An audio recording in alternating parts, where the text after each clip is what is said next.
Here. We have a quorum. Thank you. Minutes from April 30th. Any questions, concerns, comments, corrections? Nothing. I move to approve. Is there a second? Seconded by Councilman Miller. All those in favor, please say aye. Opposed? The Board of Control minutes are approved. Public comment? No public comment at this time. Tabled items? And no tabled items. Okay.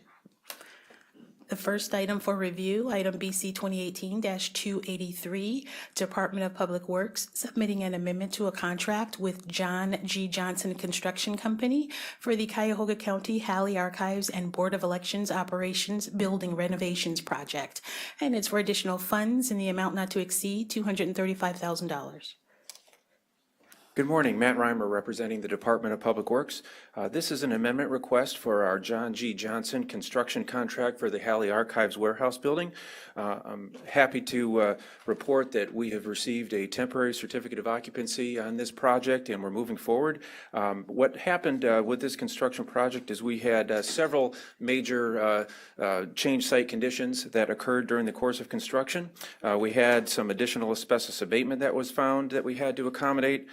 Some significant structural steel and structural redesign from when we found the conditions of the structure for the HVAC units that were roof mounted. We also had some delays in coordination with our energy provider for how the new electrical switchgear was going to be set up with First Energy.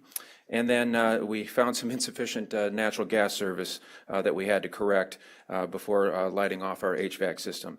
So we accommodated all these requests through great teamwork with the project team, with our contractor partner. But what this amendment request does in general is it allows for our negotiated stance on time with the contractor.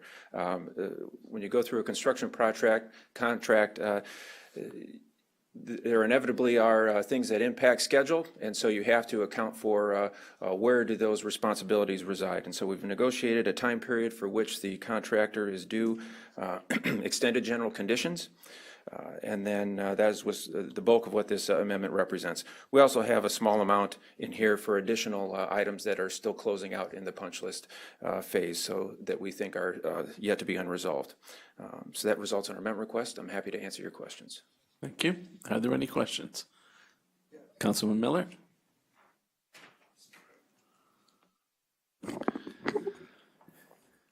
Did we have contingencies available in the project to cover this additional expense, or does this have the effect of making the project go over budget? To the councilman, yes, to your first question, we do have contingencies within the contract to handle these events, and we were able to handle all of those actual costs for handling those events out of that contingency budget. What we didn't have the budget for within the contract was the additional delay costs for their extended conditions. And those extended conditions are their supervision costs, their project facilities, their builder's risk insurance policy, and the security that they provide to the site during construction. Those are their overhead costs that go into the job. But we do have that within our project appropriation. So we do have that within that contingency to be able to fund this amendment. But we didn't have it within the construction contract, if that makes sense. It does make sense. Okay. And how much money was involved in those things that were not provided for in the contract itself, but that you had a contingency for in the project budget? The overall contract contingency, I have that figure where we started with, forgive me, $565,503. So this amendment request would be on top of that $565,000 that we will have spent on change conditions for the construction phase. Now, I get the sense that part of the 235 was for things that you had money for within the contract, and part of it was these other things. Or is the whole 235 for the other changes? The whole 235 is from the impacts to construction in excess of the contingency that we had, that we experienced as we went through the building. If you're not familiar with the building, we had a chance to walk Councilman Gallagher through a couple months ago. It is an old building, and there were a lot of surprises. I'll just say that. I also have seen the building and some of my colleagues as well. Okay, very good. So we know. Thank you. Further questions? Councilwoman Baker? Thank you. Does this 235 end it? You will not be coming back for more? To the Councilwoman, two-part answer. Yes, for the construction contract. Now, there is still project appropriation available. For example, the archives may be purchasing some additional furnishings that you may see in Border Control agenda. We have an exterior signage package that we're going to do independently, not through this construction contract. So there will be some additional planned project expenses, but it will finish this construction contract, yes. Further questions? Seeing none, I move to approve. Is there a second?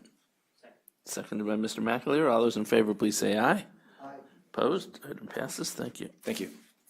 Next item is a two-part item, item BC 2018-284, Department of Public Works.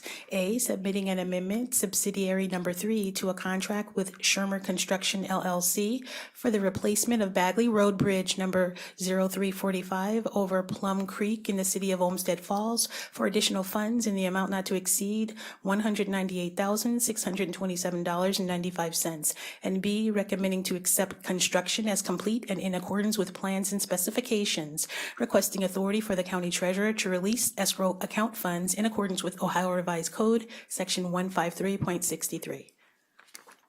Dave Marquardt from the Department of Public Works. As was stated, this is the final amendment to the contract and is an adjustment of all of the pay items, final pay items for the project itself. Some of the items that were adjusted and were new items that involved the increase, we ran into some additional conditions with encountering rock in our drilled shafts that were there for support of the bridge. We also had some additional costs that were related to the drilling of those shafts and the inability for the electric company to de-energize the lines, so they had to make some modifications as a result of that. We had a sandstone retaining wall that contributed to some of the additional cost that was discovered near the completion or during the construction of the project, where we felt that we wanted to give better access to one of the property owners who were right near the north, I believe it was northeast corner of the structure. We had to build the retaining wall to protect a very large diameter tree and to give them less disruption to their parcel. There was additional rock excavation also encountered within the storm sewer line constructions. And that's the end. I'll be glad to answer any questions. Thank you. Are there any questions? Councilwoman Baker. What is the total cost of this project before the additional 198? I don't see it anywhere in the detail. The original bid was $2,287,223.15. The total of the amendments is $242,160.64, which gives us a final project cost of $2,529,383.79. I may follow. The ask, if I'm reading this correctly, is 198, but you quoted 242 That was the total of all amendments. of all to the amendments. Yes. I may continue. Is this the last of the amendments that you'll be asking for? Yes, project's complete. This is the final adjusting change order. And the license tax fund, did all of it come out of that fund? Yes. The entire project? Olmsted Falls did not contribute? No, this is 100% county. Okay, thank you. No issue on money, right? No. Any other questions? Seeing none, I move to approve. Is there a second? Seconded by Mr. McAleer. All those in favor, please say aye. Item passes. Thank you. I'm sorry, I would like to call the roll for Nan Baker. Here. Thank you. Okay, next item is a two-part item. Item number BC 2018-285. Fiscal Office on behalf of the Office of Clerk of Courts, A, submitting an RP exemption on requisition 42015, which will result in an award recommendation to Endicott Microfilm, Inc. in the amount of $80,758, and it's for the purchase of 2,400 rolls of microfilm and various chemical supplies. And B, recommending the award in connection with said RFP exemption. Thank you. Lisa Rocco, Director of Operations for the Fiscal Office, speaking on behalf of the Clerk of Courts. The Clerk of Courts has requested the Microfilm Department, who is under the Fiscal Office, to microfilm past court documents that have already been scanned for retention. The Fiscal Office will charge the Clerk of Courts index code for the microfilm materials. Due to the volume needed, the work costs, the material costs to go over the $25,000. As a result, the Fiscal Office business analyst placed this out for informal bid twice. We received 4 quotes, is my understanding, Endicott being the lowest and best. So this is the reason we are coming to you for the exemption and then for the award. Thank you. Any questions? Councilman Miller. My question is why we're still using microfilm. It would seem like this far into the 21st century there would be some kind of digital solution where you don't even use an actual substance. I'm going to let Dan Ryan answer your question. He is an AA2 in the microfilm division. Good morning. Basically, certain documents are required to have an eye-readable copy for their retention in case of disaster or something like that. So because they're permanent records, they need to be microfilmed before they can be destroyed. It's my understanding that they would like to destroy the paper copies as time goes on to lessen storage costs, but it's standard practice for microfilm to be used as an eye-readable backup in case of issues with the digital copies. They do have the digital copies for usage, but it's long-term storage. Okay. Thank you. Is that legally required or just best practice? It depends on the document type. So if it's a permanent record and it's never to be destroyed, then it would be legally required, I do believe so. Further questions? Councilwoman Baker. You mentioned that you had 4 bids, Yes. but yet you're coming to us for an exemption. Was not correctly processed as an informal bid. Why is that? Excuse me, Michael Zapola from the Fiscal Office. We didn't know the magnitude at the time of the formal bids, so we only had gotten 1 bid the first time through, so we went out and we solicited 3 more bids. And again, the lowest bid was Endicott, which was about $7,000 below the second lowest bid. Sorry, did that answer that? No.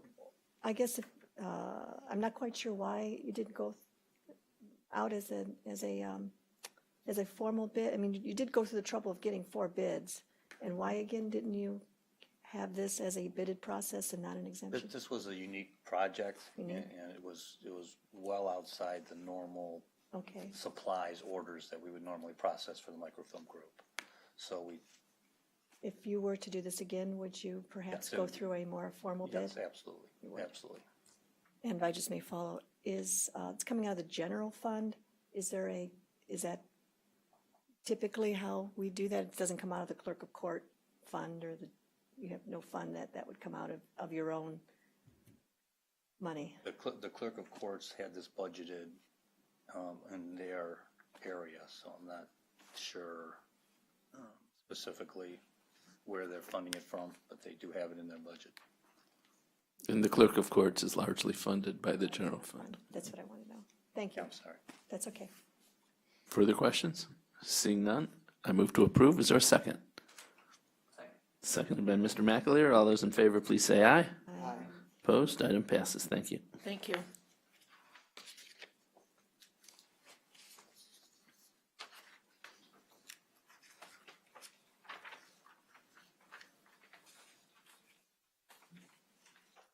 We're on to the consent agenda.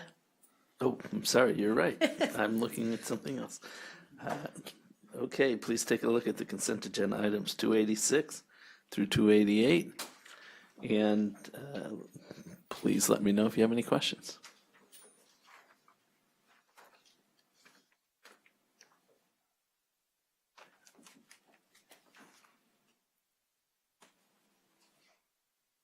Are there any questions? I do have one. Yes, Councilwoman Baker. I can't seem to find it here, but I know it's on this consent agenda. We had 15 mattresses being paid through, oh, here they are, JC 1842503, being paid through the Legal Computerization Fund. And I'm just wondering why we would draw that account down for these mattresses. Anybody here from the juvenile court? I asked that same question in our pre-meeting and was told that it's fine to do that, and that's where the juvenile court wanted to take it from, so. Does that impact, though, their ask when they need, specific needs for their computerization? I mean, how does that play into their budget of knowing what they need for certain things? Does that concern you at all, or? Every expenditure concerns me, but, we don't micromanage the juvenile court budget, and they felt this was where they should take it from. Okay. Mr. McAleer? Nan, if I may add, we sent that question over, and Andre did let us know that they've actually used the computerization fund a couple times for purchase of mattresses, which is a little surprising. I know they have a healthy balance in their computer fund, but to your point about when they actually need new servers or new computers, they'll have, that amount minus this purchase. But it really is up to the court's call on how to utilize that fund, and they're making the decision for this purchase. So When they ask for their budget to be approved, I would like to know how much went towards things outside of the computer needs, so that we have a real answer of where the needs are, whether it's, because I know they're struggling right now with funding, and that could be a reason why they're using this. Maybe they have more in this budget than they need. And that's something OBM would be able to get us the information, what purchases were made out of the computerization fund. So it's a good discussion to have, Right. around the budget time when they come in and ask for more general fund or more HHS levy dollars. Okay, good. Just drew a red flag. Yep. Thanks. It was a red flag to me, too. Any other questions? Seeing none, I move to approve the consent agenda items. Is there a second? Seconded by Councilman Miller. All those in favor, please say aye. Opposed? Items are passed. Any other business? No other business at this time, Very good. Any public comment? and no public comment. I move to adjourn. Is there a second? Seconded by Councilman Miller. All those in favor, please say aye. Aye. We are adjourned. Thank you. Yes. Yes.